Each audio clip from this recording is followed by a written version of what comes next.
Saat pertama diluncurkan pada tahun 2006, Costa Concordia adalah salah satu kapal pesiar paling besar dan paling mewah di dunia.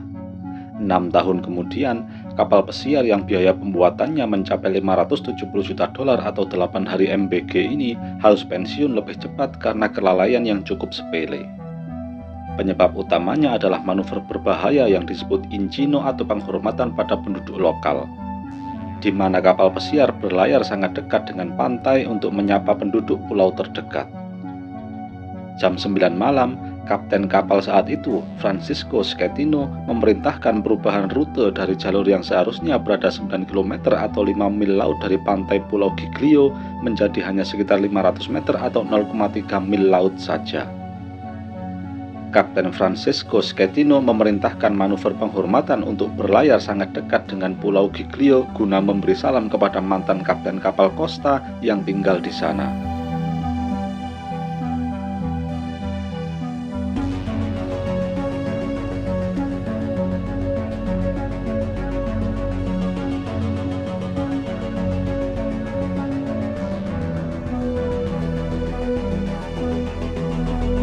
Setelah makan malam bersama kekasih mudanya pada jam 21:19, Kapten Schettino mengambil alih kendali dari asistennya. Kapal melaju dengan kecepatan 15 knot atau 27 km per jam. Jam 21.34, Schettino memerintahkan perubahan haluan menuju Pulau Giglio. Namun dia tidak menggunakan peta elektronik dan lebih mengandalkan navigasi visual. Jam 21.39, kapal terus mendekati daratan. Petugas kemudi asal Indonesia, Jacob Ruslibin, saat itu ditugaskan mengendalikan kemudi. Jam 21.43, Schettino menyadari kapal berada terlalu dekat dengan batuan karang. Dia melihat butiran buih di kejauhan. Ini pertanda bahwa di sana adalah area yang sangat dangkal. Dia pun memerintahkan jurumudi agar berbelok tajam ke kanan untuk menjauhkan haluan atau bagian depan kapal dari kemungkinan batu karang yang tak terlihat. Disusul kemudian perintah cepat agar banting setir ke kiri untuk menghindarkan buritan atau bagian belakang kapal agar tidak menghantam karang. Tepat pada jam 21.45, tabrakan terjadi. Bagian kiri belakang lambung kapal menghantam batuan karang yang tajam dan keras. Bahkan karang besar seberat puluhan ton itu patah dan tersangkut di lambung kapal. Karang juga merobek bagian lambung kapal yang terbuat dari plat baja sepanjang hampir 70 meter. Kapten sempat memerintahkan untuk menutup ruang kompartemen, namun kalah cepat dengan banyaknya air yang masuk dan membanjiri 5 kompartemen kedap air, termasuk ruang mesin utama dan ruang generator listrik. Kapal langsung kehilangan daya dorong dan mengalami mati listrik total atau blackout. Jam 21.52, kepala teknisi mesin melaporkan pada kapten bahwa situasi tidak dapat dikendalikan karena generator utama terendam air. Secara teknis, pada saat itu kapal tidak akan bisa bertahan dan pasti tenggelam dalam waktu dekat. Padamnya sebagian besar lampu di kapal membuat para penumpang panik. Namun, Kapten Francisco Schettino tetap berusaha tenang dan tidak memerintahkan evakuasi.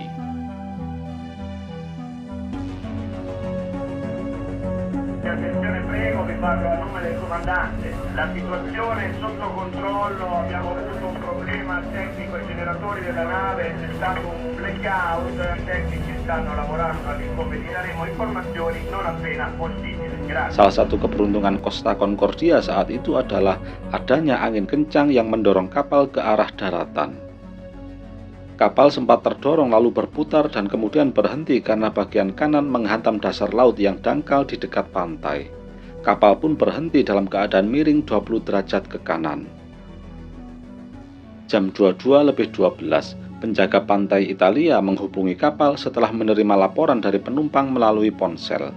Salah satu kru di anjungan justru menjawab bahwa mereka hanya mengalami masalah listrik dan situasi aman terkendali.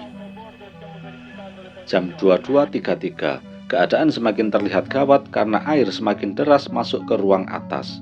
Sinyal darurat akhirnya dibunyikan. Penumpang diperintahkan menuju area luar kapal di dekat skoci.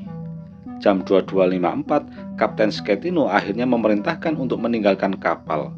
Perintah ini sebenarnya tidak salah, namun terlambat terlalu lama karena baru dikeluarkan 1 jam lebih setelah kapal menabrak karang.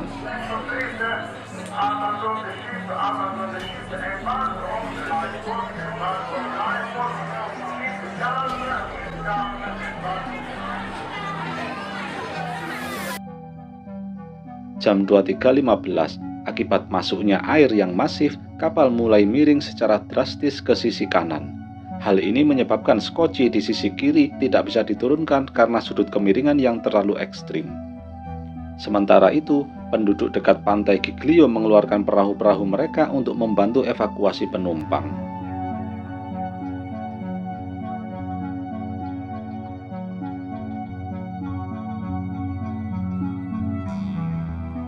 Jam setengah 1 dini hari, Kapten Francisco Schettino tertangkap kamera penumpang sudah berada di dekat skoci dan seperti bersiap hendak turun.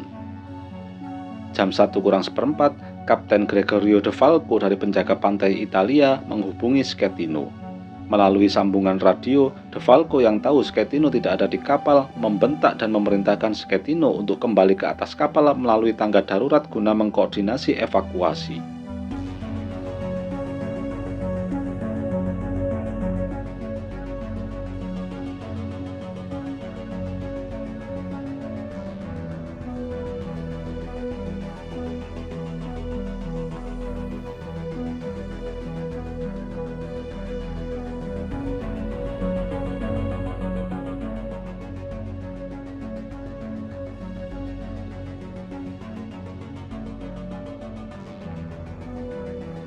Namun, Schettino tidak mau kembali dengan alasan kapal sudah miring, situasi gelap, dan sudah tidak ada skoci lagi. Padahal, jika mengacu pada hukum maritim internasional, nahkoda atau kapten kapal harus bertanggung jawab dalam proses evakuasi dan memastikan semua penumpang berhasil dikeluarkan dari kapal. Kapten bahkan harus menjadi orang terakhir yang ada di sana saat itu. Tapi Schettino justru lari dari tanggung jawab dan memilih kabur duluan. Di daratan, 4.000-an orang sudah mulai berkumpul. Costa Concordia saat itu membawa 4.252 orang yang terdiri dari 3.206 penumpang serta 1.022 kru dan 1 kapten pengecut. Kapten yang bergaji 200 jutaan per bulan ini justru masuk hotel mewah di pinggir pantai. Alih-alih sibuk mengatur evakuasi atau menenangkan penumpang di darat, dia justru menyendiri di tempat mewah. Jam 4 subuh, kapal terus kemasukan air dan miring hingga 70 derajat dan akhirnya kandas di atas tebing bawah laut dekat pantai. Proses evakuasi gelombang pertama berlangsung dramatis sejak dini hari hingga matahari terbit. Beberapa helikopter secara bergantian mengevakuasi korban yang terjebak di sisi kiri kapal di sebelah atas.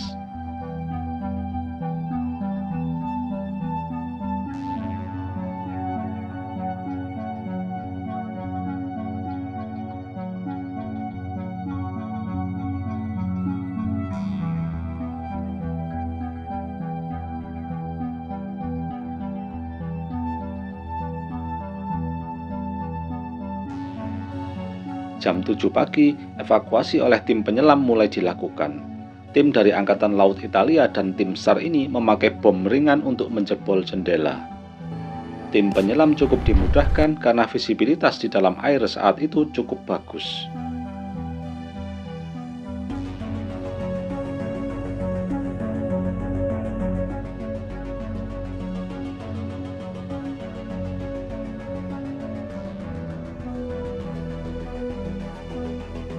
Tidak jauh dari titik masuk mereka, ditemukan 3 jenazah yakni 2 penumpang asal Prancis dan 1 kru asal Peru.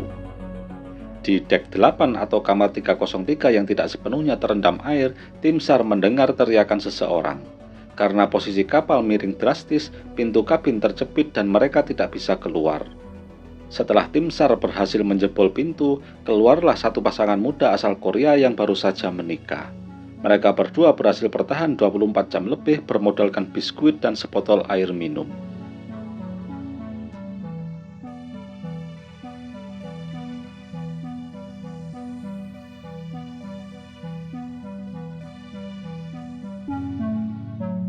Selain pasangan Korea ini, seorang perwira kapal bernama Manrico Giampedroni ditemukan selamat pada hari Minggu atau sekitar 36 jam setelah tabrakan.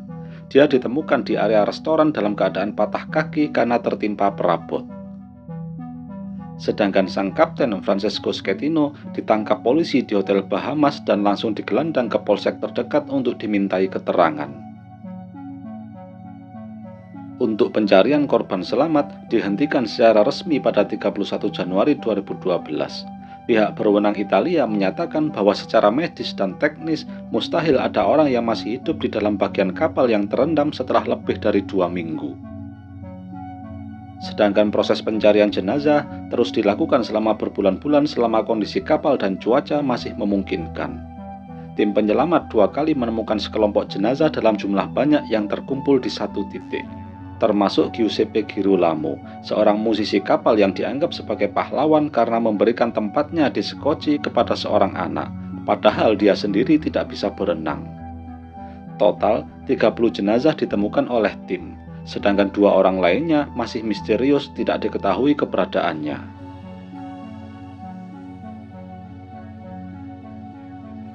Mayoritas jenazah ditemukan di dek 4. Hal ini terjadi karena saat perintah meninggalkan kapal yang diberikan terlambat, kapal sudah miring ke kanan. Penumpang yang mengantri di sisi kiri tidak bisa menurunkan Sekoci karena sudut kemiringan dan banyak yang mencoba menyeberang ke sisi kanan melalui lorong-lorong gelap. Saat kapal tiba-tiba miring drastis, air masuk ke dek 4 dan mengubah lorong tersebut menjadi jebakan air yang mematikan. Kliwon demi kliwon berlalu. Karena nasib 2 jenazah yang tersisa tidak ada kejelasan, pihak Costa Cruz selaku pemilik kapal Costa Concordia berencana membiarkan kapal karam tersebut terbengkalai di lokasi.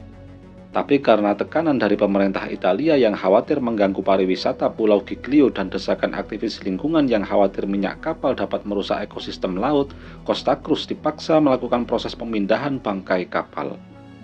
Langkah pertama yang mereka lakukan adalah mengkosongkan tangki bahan bakar. Operasi ini dilakukan oleh perusahaan spesialis penyelamatan laut asal Belanda, Smith Salvage. Pada 12 Februari, dilakukan proses penyedotan minyak sisa bahan bakar.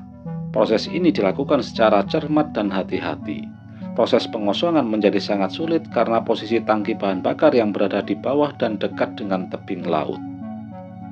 Tim ahli harus memastikan apakah kapal cukup stabil untuk proses pengurasan minyak. Setelah dipastikan cukup aman, peralatan mulai dipasang. Tim penyelam memasang sebuah template atau cetakan besi pada lambung kapal yang terbuat dari baja. Template ini berfungsi sebagai panduan agar pengeboran tepat sasaran dan tetap kedap air. Untuk mengeluarkan minyak tanpa ada kebocoran ke laut, mereka menggunakan teknik yang disebut hot tapping. Prosesnya adalah penyelam mengebor lubang ke lambung kapal melalui template tadi. Sebuah alat pemotong yakni gergaji melingkar digunakan untuk melubangi tangki minyak di balik dinding kapal.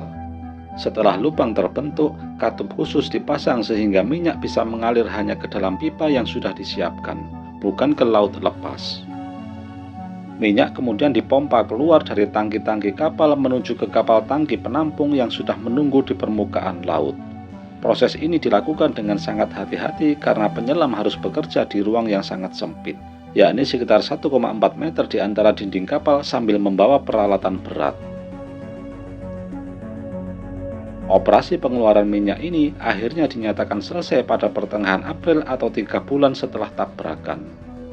Setelah berhasil mengamankan ribuan ton bahan bakar tanpa kebocoran besar, tim dihadapkan pada misi selanjutnya yang jauh lebih rumit, yakni menegakkan kembali posisi kapal dan memindahkannya.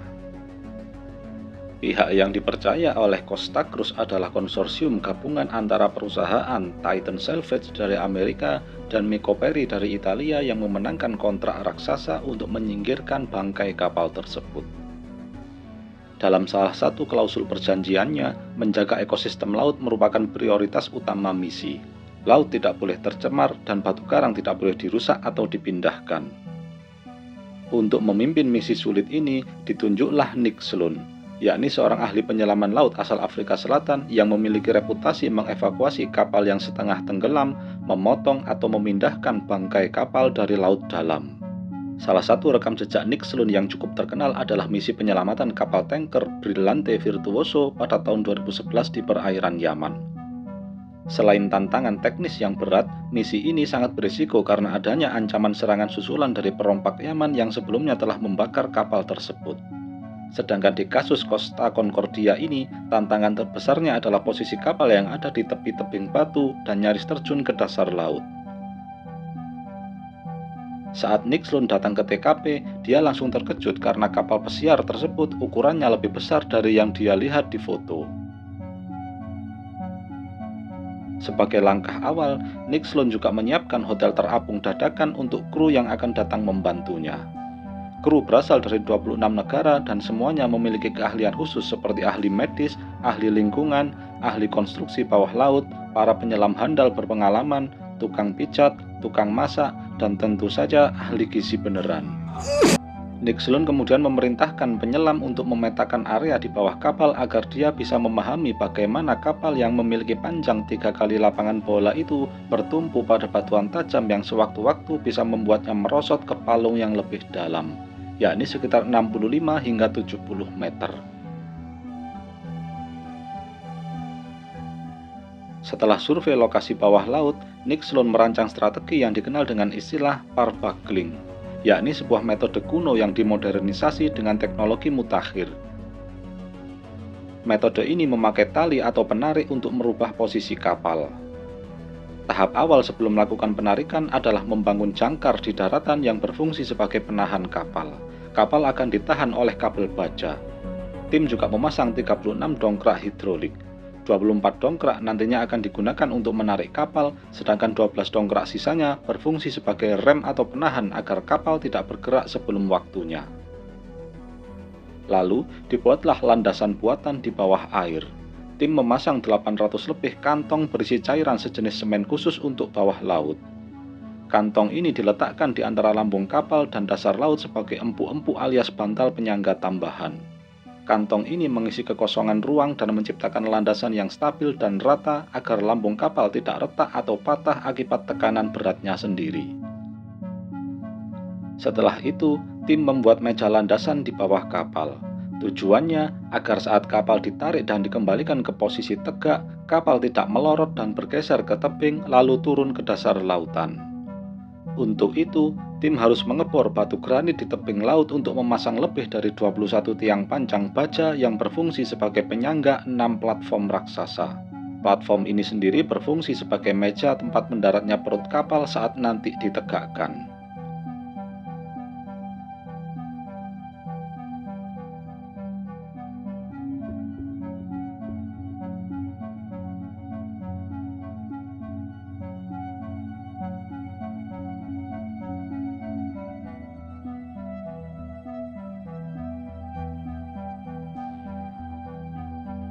Sedangkan untuk bagian depan kapal, tepat di bawah garis air akan dipasang semacam cetakan dari baja yang bentuknya menyesuaikan bentuk haluan atau ujung depan kapal bagian bawah.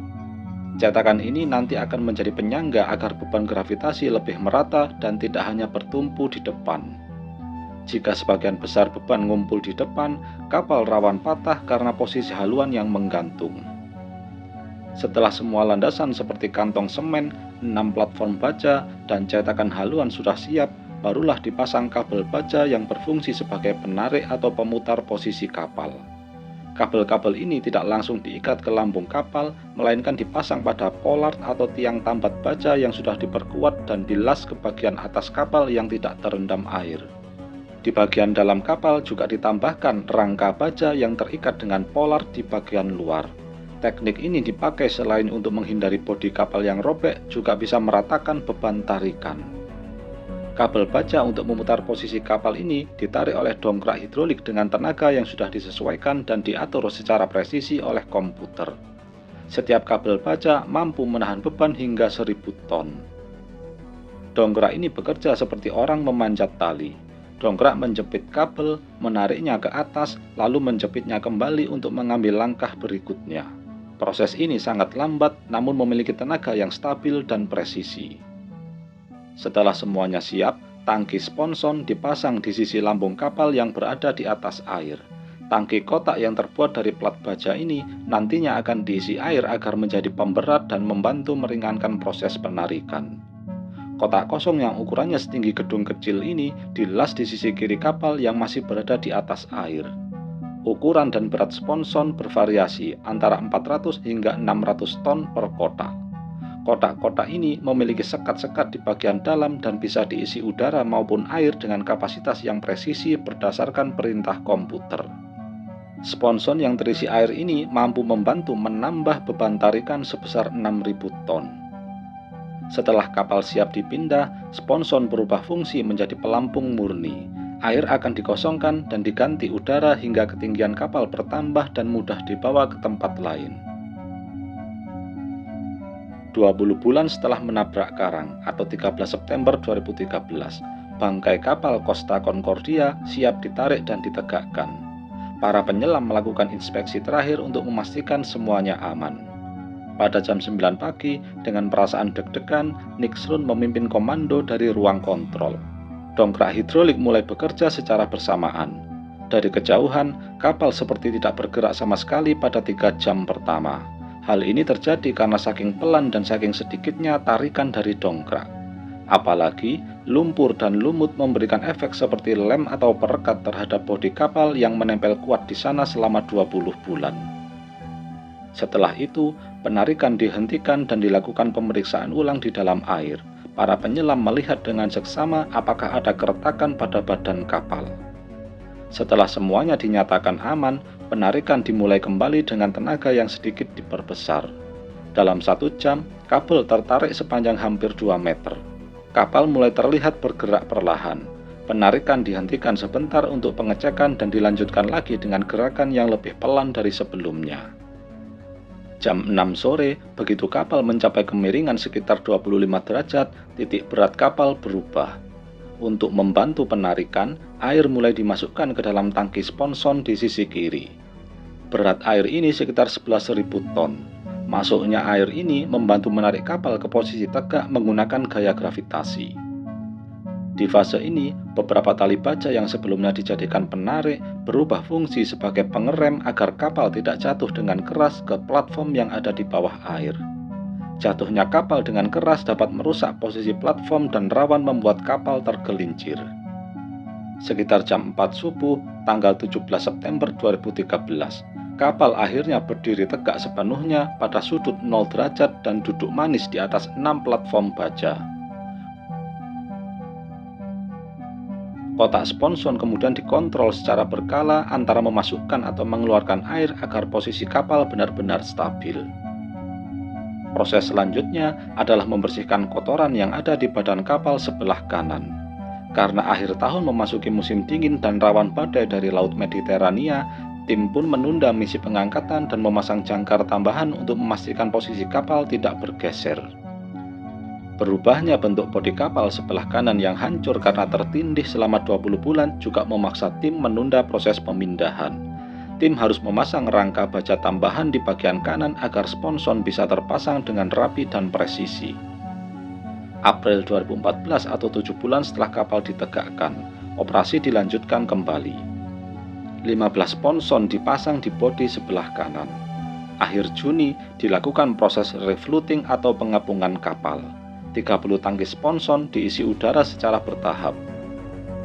21 Juli 2014, kapal sudah mengapung sepenuhnya dan berada pada posisi kedalaman rendam yang diinginkan, yakni sekitar 18,5 meter. 22 Juli 2014, tim menghabiskan sepanjang hari untuk melakukan inspeksi final, memastikan tidak ada kebocoran baru dan memastikan 30 sponson benar-benar stabil menopang berat kapal. Kabel-kabel baja yang terikat dengan bodi kapal juga dilepaskan. Costa Concordia pun dinyatakan siap untuk dipindahkan. 23 Juli 2014 atau 1,5 tahun setelah menabrak karang, bangkai kapal Costa Concordia ditarik tugboat atau kapal penarik. Kapal ditarik dengan kecepatan 2 knot atau hampir setara dengan kecepatan manusia berjalan santai.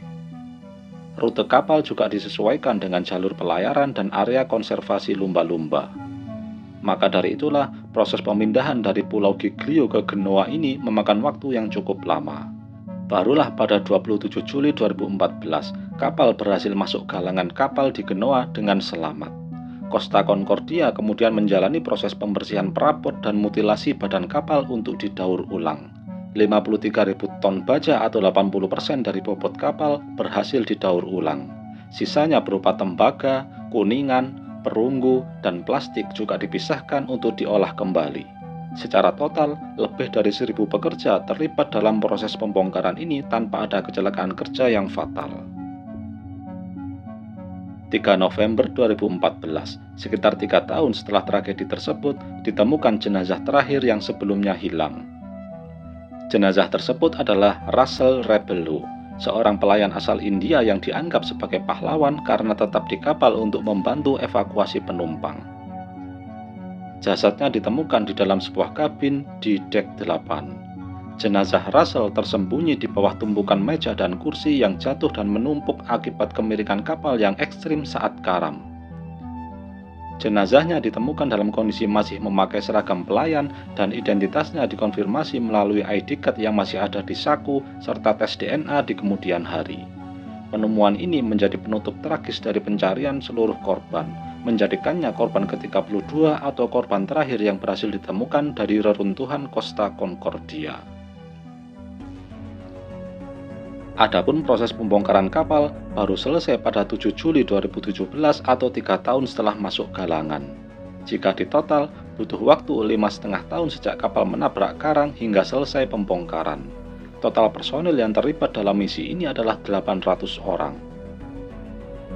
Sedangkan biaya yang dihabiskan untuk proses pengangkatan, pemindahan, dan pembongkaran mencapai 2 miliar US dollar atau 28 hari MBG. Lalu bagaimanakah nasib kapten kapal Francesco Schettino? Setelah tragedi yang merenggut 32 nyawa ini, Schettino sempat menjadi sorotan utama dunia karena tindakannya yang dianggap pengecut. Schettino bahkan menjadi aib negara dan menjadi musuh publik nomor 1 di Italia. Dalam persidangan, dia menghadapi serangkaian dakwaan berat. Dakwaan utama, pembunuhan tidak sengaja yang menyebabkan hilangnya 32 nyawa. Dia dituduh melakukan manuver berbahaya hingga menyebabkan kapal karam. Dakwaan selanjutnya, meninggalkan kapal saat proses evakuasi. Kendati demikian, Francesco Schettino menolak disebut pengecut. Dia mengaku tidak sengaja meninggalkan kapal. Dia berdalih bahwa dia terpeleset dan jatuh ke dalam skoci karena kemiringan kapal yang ekstrim saat itu. Sedangkan manuver berbahaya yang menyebabkan kapalnya menabrak karang, Schettino justru menyalahkan salah satu WNI yakni Jacob Rusli yang saat itu memegang setir kapal. Dia bersikeras bahwa tabrakan terjadi karena Jacob Rusli tidak mengikuti perintah beloknya dengan benar. Schettino juga mengklaim ada kegagalan fungsi pada pintu kedap air kapal. Pembelaan Schettino ini dibantah oleh semua saksi ahli yang didatangkan pengadilan, termasuk salah komunikasi antara dia dan WNI yang jadi jurumudi. Menurut simulasi ulang yang dilakukan oleh para ahli, meski Jacob Rusli melaksanakan perintah Schettino dengan benar, tabrakan antara kapal dan karang tetap akan terjadi karena jarak yang sudah terlanjur dekat. Adapun keputusan hakim menolak semua pembelaan Schettino dan memvonisnya 16 tahun penjara.